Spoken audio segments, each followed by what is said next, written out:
you ever noticed how sometimes your mind feels heavy? Not because something terrible happened, but because life feels mentally crowded. Too many thoughts, too much noise, too many tabs open in your mind all at the same time. And suddenly, even the smallest things feel overwhelming. You forget things, you feel irritated easily, your motivation disappears, and your mood quietly drops without you fully realizing why. That's why mental clarity matters. Because mental clarity isn't just about productivity, it's about emotional peace. It's waking up without feeling mentally exhausted even before the day begins. It's being able to think clearly, respond calmly, and feel emotionally lighter. And the interesting thing is, mental clarity usually doesn't come from one big life change. It comes from changing our small daily habits. The tiny things we do consistently that either clear our mental space or slowly clutter it. So today, let's talk about simple habits that genuinely improve our mood and help to create mental clarity in realistic ways. First, protect your mornings before the world enters your mind. A lot of people wake up and immediately go for their phones, reach out for their phones. They're checking notifications, emails, the news, or social media. And within 5 to 10 minutes of waking up, their nervous system is already overloaded. Before your own thoughts even arrive, everyone else's energy has. Try giving yourself at least 15 to 20 minutes before reaching for your phone. Sit quietly, stretch, drink some water, open a window, pray, journal, breathe, or simply exist without stimulation. It sounds small, but peaceful mornings can create calmer minds. Second, stop treating rest like a reward. Many women operate in survival mode for so long that resting starts to feel lazy. So they push through exhaustion, they ignore emotional fatigue, and they normalize burnout. But your brain needs recovery just like your body does. And mental clarity improves when your nervous system feels safe, not constantly pressured. And sometimes improving your mood has less to do with doing more and more to do with finally doing less or slowing down. Third, declutter your environment. And no, this isn't about having a perfectly aesthetic house. Not at all.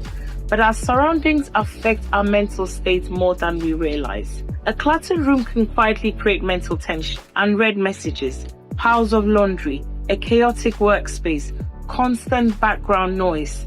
Your brain is processing all of it. So sometimes cleaning one small corner, organizing your bag, or even making your bed creates a surprising sense of emotional reset. External clarity often supports internal clarity. Fourth, be mindful of what you consume daily, what you consume emotionally. And I'm not just talking about food, I'm talking about content, conversations, energy, people. If your day constantly begins with negativity, comparison, gossip, outrage, or emotional drama, your mind absorbs it. Mental clarity requires emotional boundaries as well. So ask yourself, does this content inspire me or does it drain me? Do these conversations leave me feeling lighter or emotionally exhausted? Because protecting your mood sometimes means reducing emotional clutter. Fifth, move your body, even gently.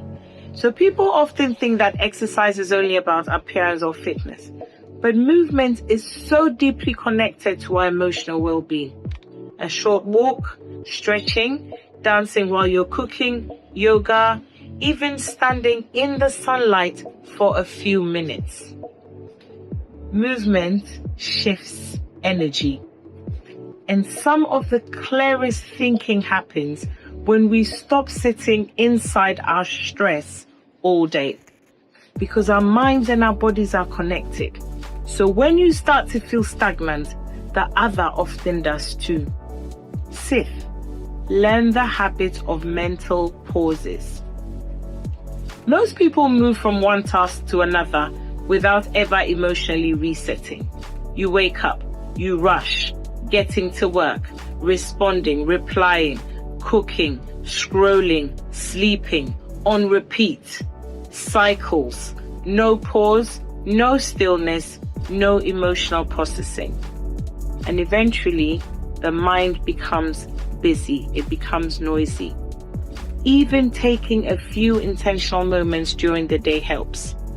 A deep breath before responding, stepping outside for air, sitting in silence for a few minutes, listening to calming music without multitasking.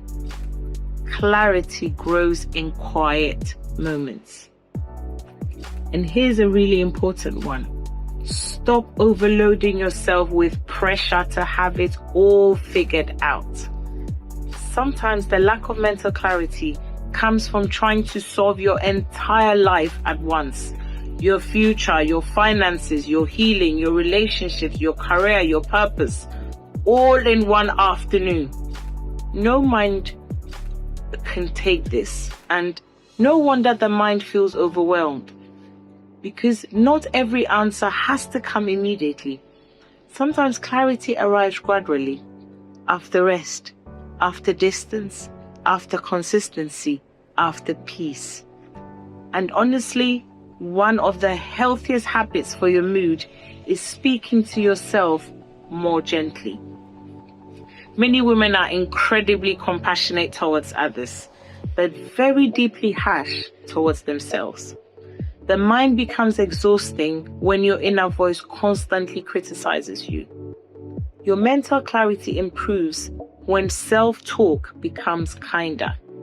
Not fake positivity, not pretending everything is perfect, but learning to say, I'm doing my best, I can slow down, I don't need to carry everything today. Because peace is not what's created only by what happens around you, but also by how you speak to yourself internally. And finally, mental clarity is not about having a perfect life. It's about creating enough emotional space within yourself to breathe again. Creating a calmer mind, a lighter mood, a softer nervous system, and a life that feels less rushed and more intentional.